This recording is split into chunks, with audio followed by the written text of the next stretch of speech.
Timed as well done.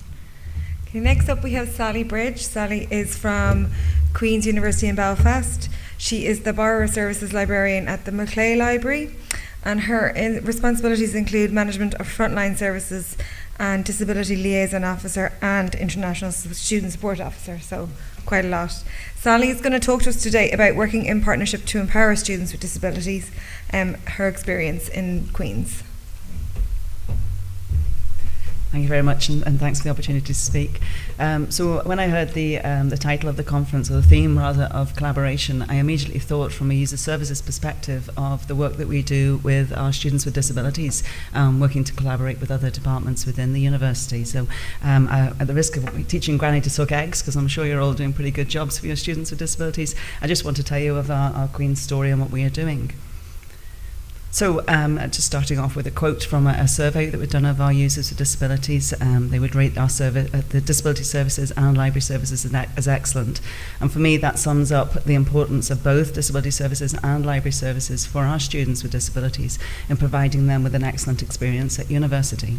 So I'm going to talk today about why we have to improve the legal obligations towards these students, why we want to improve the more human issue of it, and then for the bulk of the talk, I'm going to talk about what we actually do.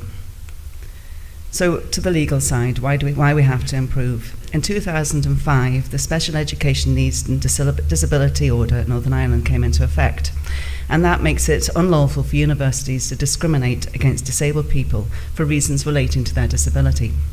It also placed a duty of care onto us to make reasonable adjustments to ensure that people with disabilities had the same access to education as people without.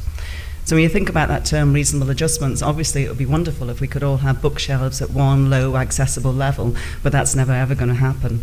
But instead to provide secure handrailed steps to the higher level shelves, or even just a fetch and carry service, is something that's entirely reasonable and will make such a difference to some people. But to go then to the real reason why we want to help people. This is a snapshot of the current students who are registered with disability services at the minute. So there's 2,053 students registered. To put that into context, in 2005 there were 541 students registered with disability services. So that's quadrupled over the last 10 years.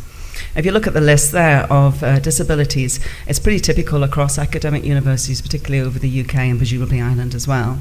So dyslexia would certainly be on the top of the list, and all those specific learning difficulties. When you think for those students coming into the university and having to grapple with the Library of Congress classification schedule, it's very hard for them to find their books on the shelves. So that's one big problem for them. When you think about the mental health disabilities coming into the university libraries now, we're getting more and more people with depression and anxiety. These people are struggling with paying their high student fees and getting assignments in on time. They then have to come into the library and worry about getting their short loan books back in on time, or not being able to find a book on the shelf that they really want. That's just going to exacerbate their condition. The rest of the conditions there's a lot of physical and visual impairment, those kind of things that we're used to, but there's more and more people coming in with Asperger's syndrome and those kind of social communication difficulties. And for those students who are coming in, particularly at the moment when we're all going through exam times, our libraries are our busiest, it really actually excludes them because they find it very hard to study in it. So we're not giving them equal access to the services. So those are the types of things we need to think about. So then what do we do? Well, in Queen's, we provide a single point of contact in each of our library branches. So we've got 4 main library branches, and each one there's somebody there who'll be able to talk to the students and help them out if they need any help. There's also the Disability Liaison Officer, that's me, and I work in partnership with a lot of different departments throughout the university to provide a good service. So that will be disability services, estates and information services. So I'll talk about those in a second, but just talk about me first. So I would coordinate the library services for students with disabilities. So I make sure that they have the same access to facilities in each of the libraries. I also work closely with disability service officers themselves and work on a one-to-one level in terms of individual students, and also try and develop services for people coming in with different conditions to ensure that they're all catered for in the library. I then attended a university disability forum, which is a directorate-wide thing, which I'll be working closely with accommodation, with estates, as well as Student Guidance Centre and Disability Services. So the whole university is coming together to ensure that our services are as good as possible.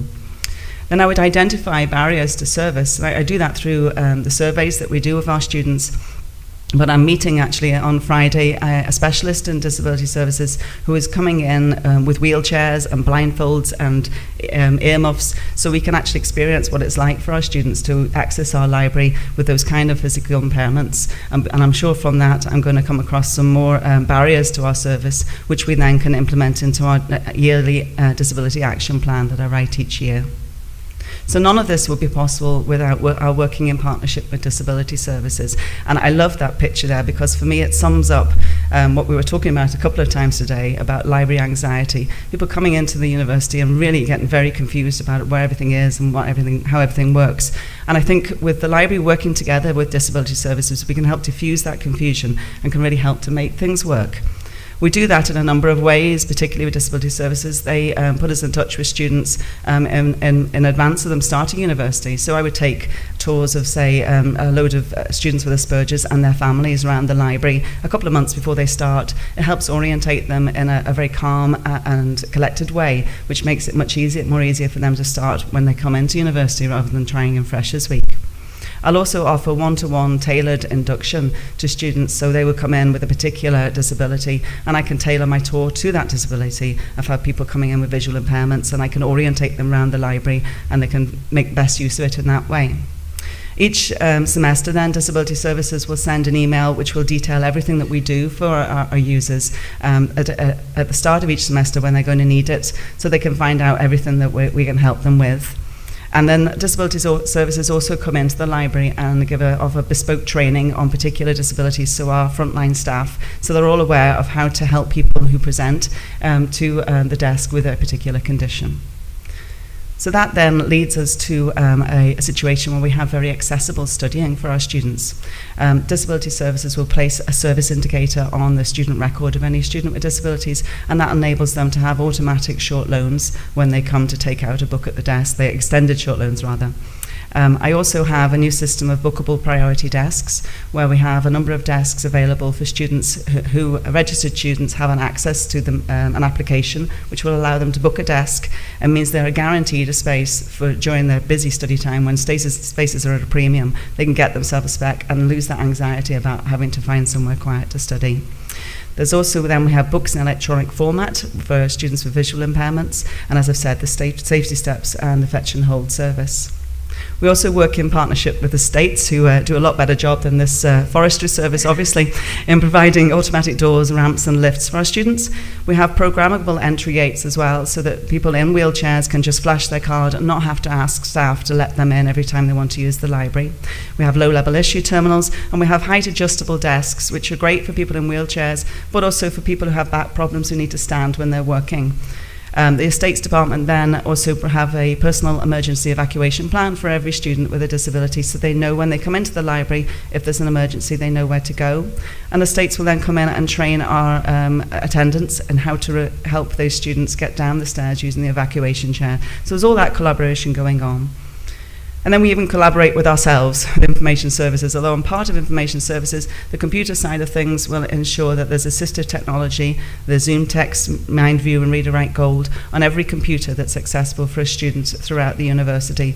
That's used by both disabled students, but also for students without disabilities. A lot of them will use the mind mapping technology in MindView to help with essays. So it means that students have access to this stuff without being ostracized, and people can point them out as using some very strange software. Everybody has access to it. We have high visibility keyboards then, and a Zoom X scanner, which is a really impressive piece of kit, which takes a photograph of a page, and seconds afterwards it's been read out to the student audibly. So it's a really impressive piece of kit, and I have a totally visually blind person who can use that software all by himself, and it's really very impressive.